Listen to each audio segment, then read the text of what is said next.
India की जो exports हैं, हमको 900 अरब डॉलर पे पहुंच गई हैं। ये आप देखें, भारत हमारा रिवायती हरीफ है। मुझे ये तारीफ करते हुए अच्छा तो नहीं लग रहा। बड़ी माशी ताकत बन गया इंडिया। 900 अरब डॉलर की बरामदात हैं, हमारी 30 अरब डॉलर। ओहो, अब चीन की उससे भी ज्यादा है। एक हम है आटे के पीछे एक दूसरे की जाने ले रहे हैं। हमें इज्जत चाहिए पूरी दुनिया में। हम कहीं पे जाएं लोग कहें ये पाकिस्तानी है, जबरदस्त है, लेकिन आज हमें किस नजर से, आपने वही बोला, कपड़े उतारे जा रहे हैं। अल्लाह के फजल से पाकिस्तान कभी भी जलील नहीं हो सकता। इस पाकिस्तान को अल्लाह ने जो इज्जत दी है वो पूरी दुनिया में है।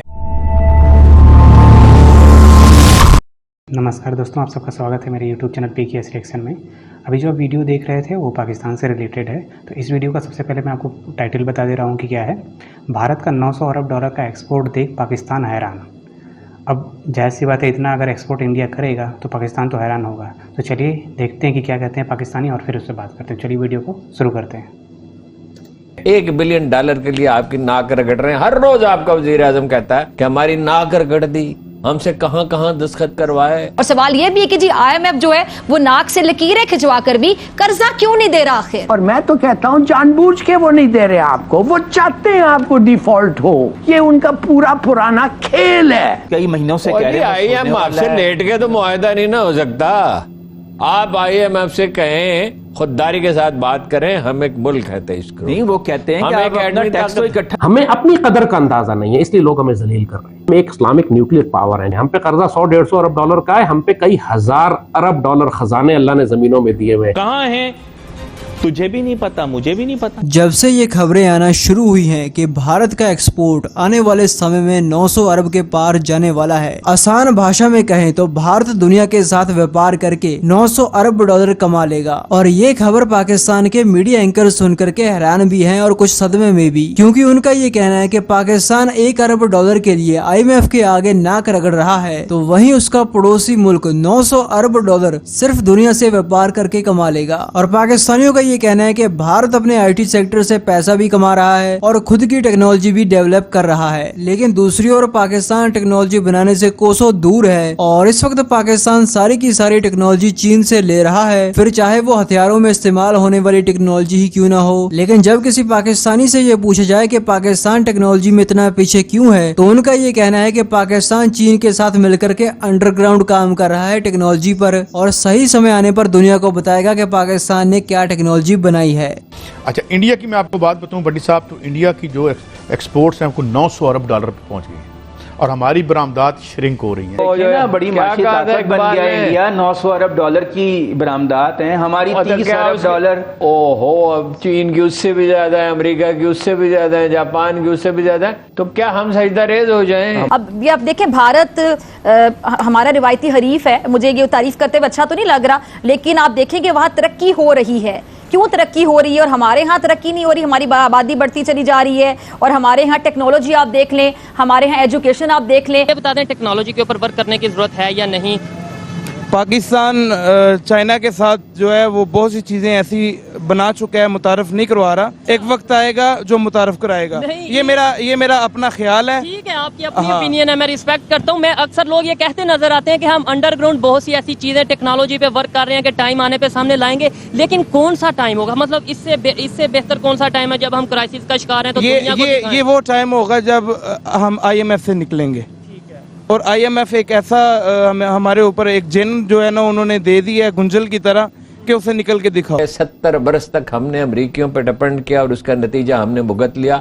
$1 बिलियन के लिए आपकी नाक रगड़ रहे हैं। हर रोज आपका वजीर आजम कहता है कि हमारी नाक रगड़ दी, हमसे कहां कहां दस्तखत करवाए, हमें जंजीरें पहना दी, क्या कुछ नहीं किया। मिला तो कुछ नहीं अभी तक। अच्छा, और सवाल ये भी है कि जी IMF जो है वो नाक से लकीरें खिंचवा कर भी कर्जा क्यों नहीं दे रहा आखिर। और मैं तो कहता हूँ जानबूझ के वो नहीं दे रहे आपको, वो चाहते हैं आपको डिफॉल्ट हो। वो चाहते हैं आप डिफॉल्ट हो और आप डिसइंटीग्रेट हो। ये उनका पूरा पुराना खेल है। तक अब ये देखें, IMF से मुआहदा ही नहीं हो रहा है। ये कई महीनों से कह रहे हैं IMF आपसे लेट के तो मुआहदा नहीं ना हो सकता।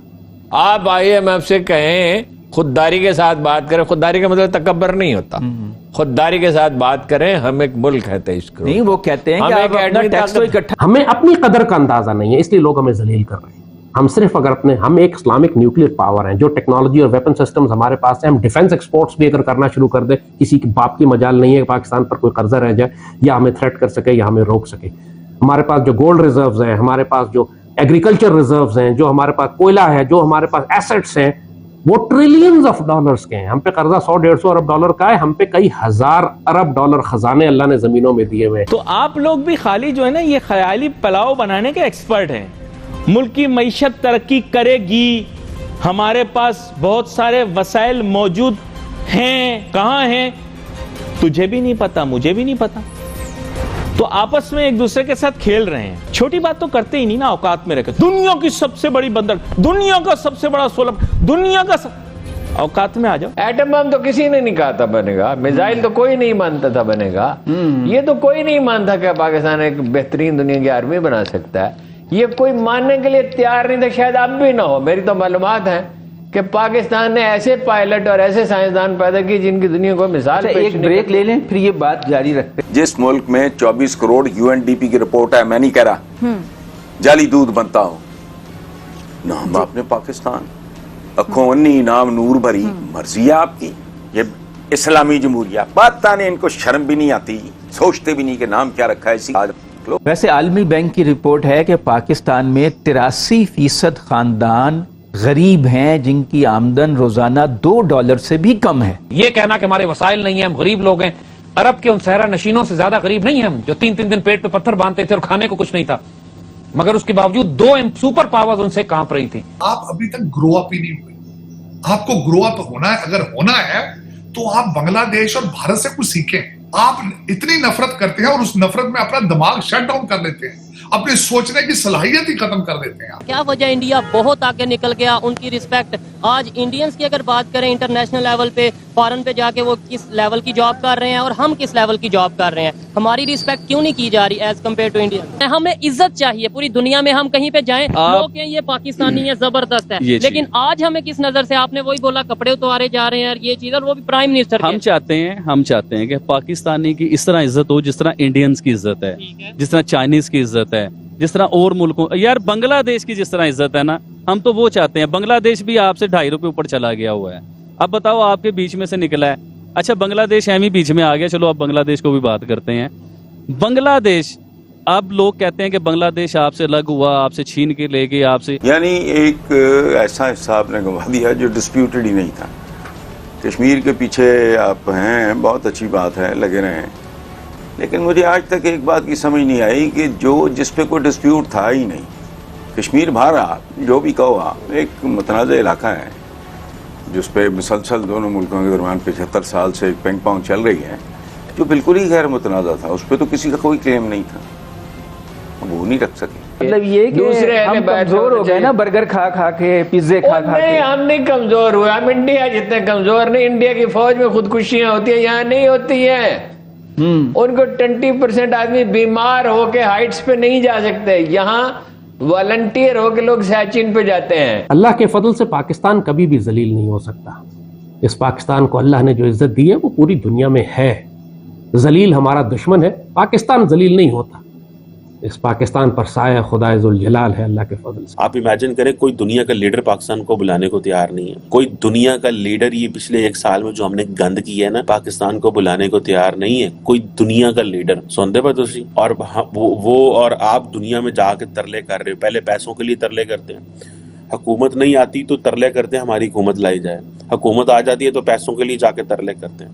मतलब अजीब किस्म के ये बेकारी किस्म के लोग हैं यहाँ पे। और आ जाओ, आपने बोला कि इस मुल्क के अंदर चंदा करके डैम बनाएंगे, मैं नहीं कहता, आपने कहा इस मुल्क में चंदा करके डैम बनाएंगे। 10-10 रुपए चंदा किया, अब कहते हैं कि 17 अरब रुपए इकट्ठे हो गए। 17 अरब के अंदर डैम बना के दिखा दो, मैं मान जाऊंगा। मैं नहीं कह रहा, मुझे बताया गया ये। तो दोस्तों यहाँ पे वीडियो ख़त्म हुआ। अब आप ये सोचो कि जितने भी पाकिस्तानी हैं उनका आज भी आंखों पे पट्टी बंधी हुई है और उनको अभी भी समझ में नहीं आ रहा है कि आखिर उनको हकीकत में करना क्या है। अब सोचो कि भारत 900 अरब डॉलर का एक्सपोर्ट कर रहा है और जो पाकिस्तान है वो IMF के सामने $1 बिलियन के लिए अपनी नाक रगड़ रहा है।